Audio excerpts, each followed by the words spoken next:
quella piazza dove sta l'elefante. Piazza Salotto. Quanti di voi sono andati in aereo?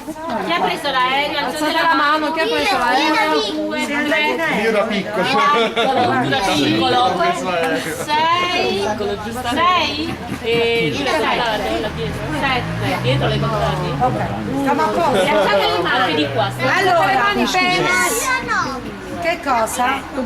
Pure lì. 6, 7, 8. 8, 2 c'è pure tu. Ma scusa, tu quello. Dove sta Maria Laura? Maria Laura?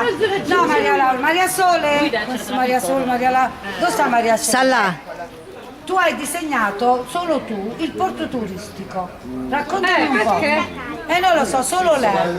Perché hai fatto il porto turistico? Che ci sta? Raccontaci, Ci sono tutte barche belle diverse. E poi che belle diverse. No.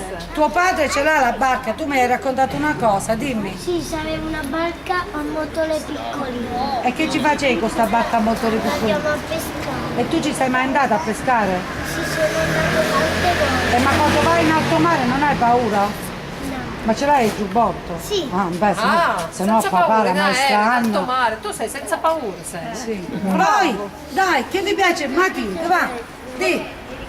Io sono anche felice in casa di Bella Pescara quando io e mio zio andiamo in altissimo mare. Senza paura si bambino, altissimo mare, cioè, quindi dove non tocchi. Ma sai nuotare? Sì. Ma sapete nuotare voi? Io non ne so niente. Chiedi a me, chiedi a me. Ma la maestra sa nuotare, la maestra Chiedete a me. Chiedete a me.